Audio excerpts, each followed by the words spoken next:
So the first video that I watched was decoding instruction with kindergartners, and I like how she reviewed the letter that they talked about the day before, the letter and the letter sounds. So in the video, she had the letter O, and they talked about the letter O sound. I also like how she blended each different letter sound. So like the first, for example, let's use the second word that she used was top. She focused on T first, did letter sounds for T, practiced with the students, then went to letter O, practiced letter O sounds with the students, and then she went to letter P. So I like how she used the different sounds. And I also like her modeling technique. So first she would model it, then the second time she would model it with her students, so that if some of them didn't understand or had difficulty sounding out the letter sound, then she assisted them, the whole class, so nobody was singled out. So the whole class modeled with her. And then the last time she had her students practice the letter sound by themselves without the teacher assistant. But this was all for one particular sound. So they did one sound, 3 different models. So it was the teacher and student, and then the teacher before she moved on to the next letter sound. I also like how she did not single any of her students out. So when she did the student model with them, she had them do it all together. And I like that because if a student is struggling with the letter sound, then that singles them out and causes them to shut down. So not singling her kindergartners out, for one, is a good, I like how she demonstrated that. I like how she had demonstrations for each word that she was working on. So if it wasn't like where she could visually show them, then she would ask them a question of where they would use, for instance, a pot. She asked the students, where do they use a pot to take a bath, or do they use a pot to cook in? So I like how she used that demonstration. Or she actually put a dot on the board, or she asked the students to touch the top of their head, which top was one of the words. I'm trying to think, what else did she do? But I just like her demonstrations overall. And I like my 6th point was checking for understanding. So how she did it was she had her students put a thumbs up if they understood what the word was, the sound, the blending, all of that. She asked her students to put a thumbs up, and then she asked her students to whisper the word to the partner. So I like that she trusted her students that if they did not understand, they would not put their thumbs up, but that if they did understand, then they would put their thumb up to show that they understood what the word meant, what it was, all that. So I did like her trusting her students with the thumbs up method. And I also like, sorry, I do have 7 points for this. I'm sorry. I like decoding is one of my top things, as far as since I'm working with a student now on decoding, reading fluency, all those skills. So I do have a 7 point, sorry, but it is erasing each word or line off the board when they're done. I do like that because we tend to, myself included, is to leave everything on the board. And sometimes students focus on other things that they aren't supposed to focus on.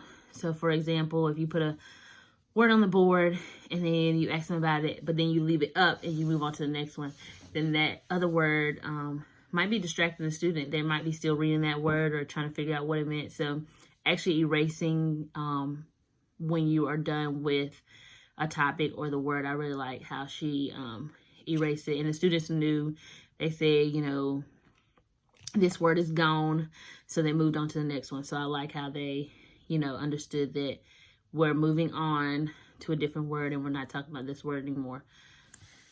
I plan on using the teacher models, student teacher, and student model that she demonstrated, where she presented the letter sound first, then her and the students did it together, and then the student by themselves. So I plan on using, I actually work with third graders in my practicum right now, and decoding is something that we do work on during that instruction time. So I just need to remember that don't just move straight into the student alone part of the model. I need to include the teacher and student part as well, because most of the time I just, teach the letter sound and then I have them repeat by themselves, like not with the teacher, not with me saying the letter sounds with them. So I plan on using that when I am working with my students on decoding, actually, modeling that, all right, this is letter T, it says T. Now, let's say it together, T, and then now you say the letter sounds is what I would tell the student. So I would use that part of her lesson to help my students when it's time to decode different words. That's the skill that really stood out to me, is actually modeling with my students and not just leave them alone to do it by themselves without having that teacher model with them. So the teacher, then the teacher and the student together, and then the student by themselves. The second video that I watched is model retelling with first graders. I like how the teacher first defined what retelling was when it was time for the students to actually demonstrate or work with a partner on retelling the different topics, or the topic as specific in the video was butterflies. So before telling the students what their requirements were for the activity, she defined retelling a story and what parts are supposed to be included when retelling, as far as like the vocabulary words that she had on the board that the students are supposed to use when retelling the stages of a butterfly to their partner. The next thing I liked was the teacher retold first, so that the students had an idea of what they were expected to do. So she modeled from beginning to the end using the different vocabulary words in front of her students before she told them to work with a partner and do it by themselves. The second thing I like is the turn into a partner to retell the story. So the students are able to work with someone that they sit beside, or someone close by them, and the teacher, based on who started first within the partners, based on numbers that she gave them, and she just randomly picked, she had 1 and 2, so she randomly picked 1. It just happened to be that everybody that was a 1 started the retelling first, and then 2s went next. Another thing that she did was she did not just sit at her desk and work on another assignment or check emails or anything like that. She walked around and monitored her students. She even asked them questions when it came to retelling. She wanted to hear them actually retell different parts to their partner. She went to this particular group or partners, and she could not figure out which student was supposed to be talking during the retelling. So she asked whose turn was it, and the little girl, I guess, said me. I can't remember exactly what her words were, if she raised her hand or if she said me, but she made it known that it was her turn, and the teacher asked her to retell it to her. While the little girl was struggling with retelling, so the teacher encouraged her and helped her with retelling. She used little words to kind of help her start her retelling. She also told her partner to encourage her to talk, because it all could have been that she was shy. I don't know, the case from watching the video, but just encouraging your partners even when they're stuck. The teacher said it out loud to the whole class to encourage your partner to tell you what's happening next. So that was a big thing, is not just sitting there and waiting for the teacher to walk around or just not do anything, actually encouraging each partner to answer the question. The last thing I liked about the video was that she had her students celebrate by doing some kind of movement quietly. And since this particular topic was about butterflies, she had the students move their arms in butterfly wing position. So it wasn't anything loud that could distract other students either beside them or in the hallway. So she did something quiet for them to celebrate their hard work while working. So out of the 5 points that I mentioned, the main one that I would use, or how I would use this in my classroom, is when I want to find out if a student understands what I am talking about or what they have read. Then I'll have the students retell me in a couple of key points using certain vocabulary words, as the teacher did in this video, and have them retell me what they learned, not always using the first, then, next, but actually having the students, retell me using certain vocabulary words, so they have key points that they have to hit when retelling or modeling a story or a particular topic that we are focusing on. The third video that I watched is called Read Aloud Wolf with second graders. And my first key point is, or something that stood out to me, was that she had the students make a guess or a prediction based on the cover. She did not tell them, she did not give them any hints or anything. She just based it off of what the students thought. And then she gave the students a chance to, they didn't say it out loud. She gave them a chance to talk with a partner. And she listened to a couple of responses throughout the partner spoken time or shared time. And then she had those students that wanted to respond out loud respond. Another thing she did, she asked students questions throughout the book. So if she came to a page that she thought or she wanted more response to, she asked the students a question and had them think about it. So she gave them think time, which is another key point that I mentioned about the think time. Students need time to think. But back on to my second point with the asking the students, she asked the students questions, gave them think time, had them share it with their partner or someone close by them. And then some of them were able to respond in whole group. My fourth key point is, because the third one was think time. So giving your students the opportunity to think about the question, and then they respond to either partner or whole group. My fourth point was putting expression and action into reading the book. The lady was reading the book in the video, and she made me want to be sitting in those students' seats. Like being able to make your students feel like they're actually inside of that story. That's exactly how that lady read read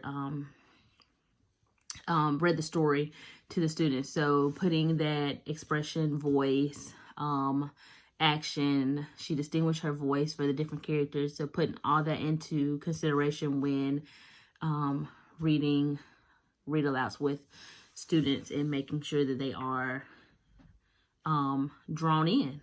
You don't want to have a read aloud where your students are bored or are having behaviors throughout the story. She had no behaviors when she did her read aloud. She had everybody engaged, focused.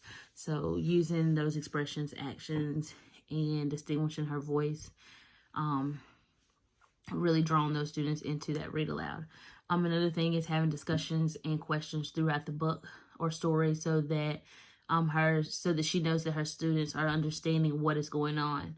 I like the fact that she, gave them opportunity to share, because sometimes we are reading to our students and we don't give them time to share their thoughts, or we're like, put your hands down, wait to the end. But sometimes by the time the end comes, they have another thought, or they have forgotten the thought that they were going to say. So giving them that little break within different pages to share their thoughts with a partner.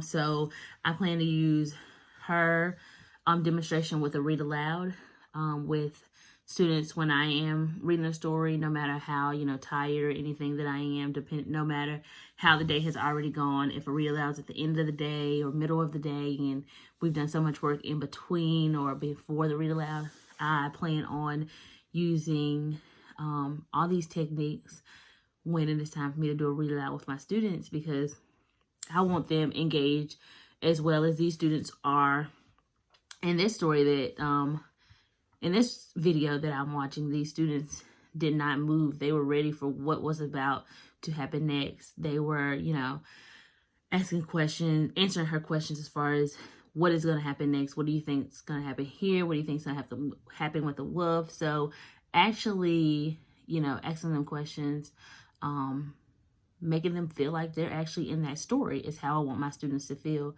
So I do plan on using all of the techniques, making predictions based on the cover page, asking my students questions throughout the book so that I know as a teacher that they are understanding what I am reading. Putting that expression or action or voice distinguishing when reading aloud. Another thing was, providing them that think time when I do ask a question. Don't just be quick to say, all right, well, this person didn't answer, so I'm going to move on to the next one. So, using all of these when reading, I do plan on using, number one is making sure I use expression. That is the main one that I plan on using when reading a book, because sometimes we do get tired and, sometimes I don't act out every character, but I do want my students, drawn in. So putting that extra effort into it to make sure I'm making a difference is how I would use this and what I would do. The fourth video I watched was vocabulary instruction with kindergarten. She brought up a lot of good points in the video. And the first one was when the little boy didn't want to stand up. She said that he had to stand up because he was a leader. So she made him feel like he was important and that all the other students was going to be following him. I like how she had the students stand up and act out the word, and that's when the incident with the little boy happened. She had them walk gracefully across the room, and they turned back around and they walked back. I also like how the teacher at the beginning let the students come up with words to describe the vocabulary word practice.